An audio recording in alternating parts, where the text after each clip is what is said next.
All right, thank you, Charles. Next up is Mark Curtis with Nexstar Media.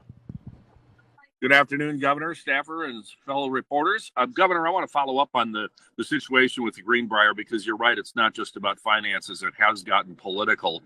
For example, your opponent, Glenn Elliott, the Democrat nominee for Senate, says the indication of the finances with your companies, not just the Greenbriers and the continued financial problems, is a reflection that you are not going to be a good fiscal steward weighing in on the federal budget as a U.S. Senator.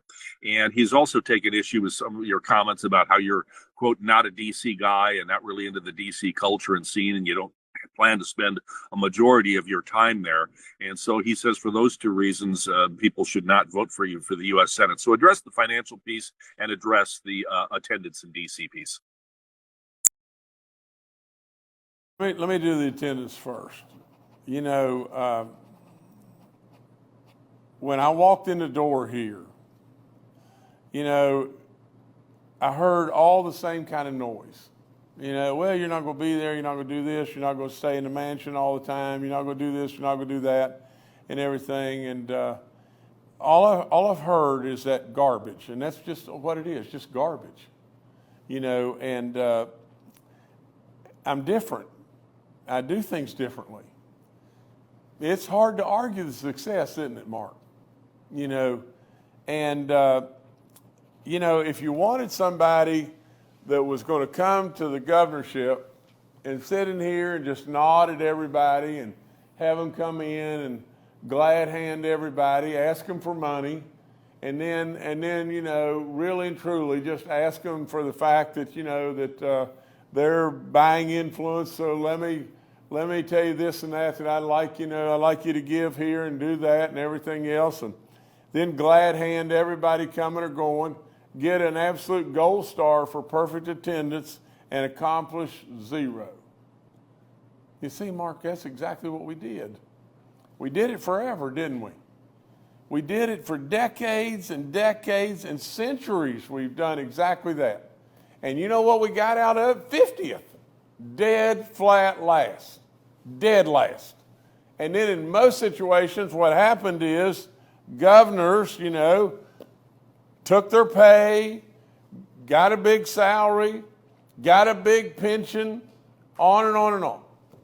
And they're gone. And then we check in the next one. Well, you see, you didn't have that with Jim Justice, did you? You had somebody that was different, somebody that was a business guy, somebody that stepped up and served, somebody that really came here and did exactly what they should do, and is now, by the Cato organization and everything, says third best. From a popular standpoint, they say fourth best, fifth best. You know, I mean, all of a sudden West Virginia is doing it in every way. Now you can tell Glenn Elliott that he can kiss baby dog's hiney. I mean, here's a guy that really and truly, you know, failed almost as a mayor of Wheeling. And so really, when it really boils right down to it, for him to sit down, what else does can he cling to? You know, I would just say just simply just this. You know, I go back to judge me by my deeds. Mark, how many people have we employed? How many people does Glenn Elliott employ? We employ thousands. Well, when you have thousands and you have as many organizations as we have, and everything, and Mark, think about this too. When we sold stuff for hundreds of millions of dollars, we could have just stuffed our money away and gone off to the Cayman Islands and hung out. I didn't need to be your governor. I mean, we could have played and played and played. I don't believe in that. I don't believe in it at all. People would say to me over and over, well, why didn't you just do that? And here's the answer. And this is exactly how I feel. And Mark, it doesn't matter if you buy it or anybody buys it. But this is exactly how Jim Justice feels. I believe that God above made me Jim Justice for a reason. And you who you are for a reason. And Allie who she is for a reason. I believe that, Mark. And with all that being said, if what we had done is made a great big deal for hundreds of millions of dollars and had the money and gone off and played the rest of our lives, I believe the good Lord looks back at me and says, I made you who you are, Jim Justice, and gave you your creativity, your mind, everything he gave me, and I'm not happy with you. I'm not happy with you because you should do more. You should be doing more to help people. You should absolutely be investing your money, putting it at risk. You should be doing more to help people. And that's what I do. Because at the end of the day, in my world, Mark, if I believe the good Lord looks back at me and says, Jim, I'm not happy with you right now. You're being selfish in what you're doing, and you're just doing this for you. At that point in time, Mark, that's all that matters to me. If he says to me, Jim, I'm not happy with you, then really and truly, I don't want that to happen. And so Mark, as far as I'm concerned, you know, like I said so many times, the voters know me.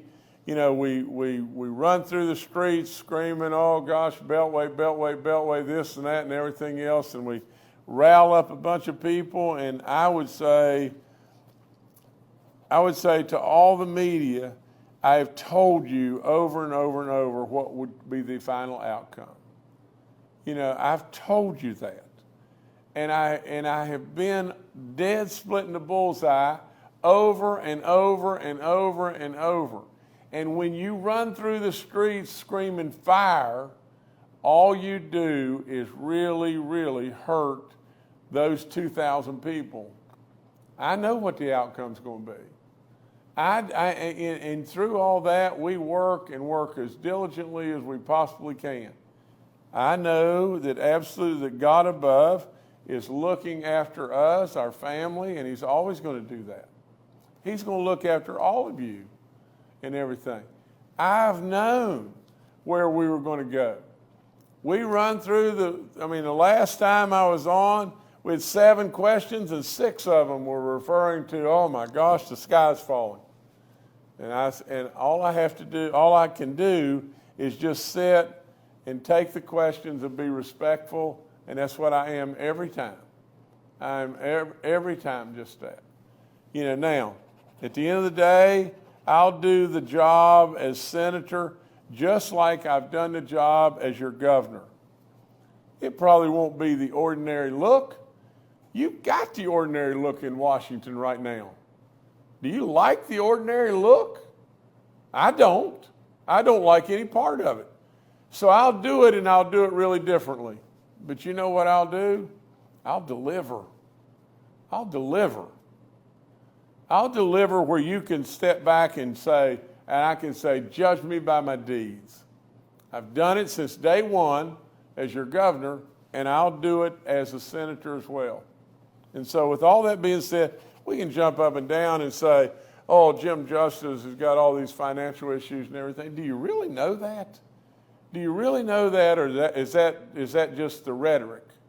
You know, or we're going to jump up and down and say, well, Jim Justice won't just go there and sit and everything. He won't.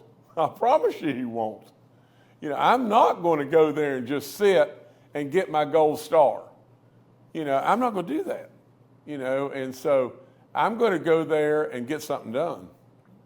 Now, if you like that, West Virginia, then I'm your guy. If you don't like that, I understand that too. But, Mark, that's all there is to it.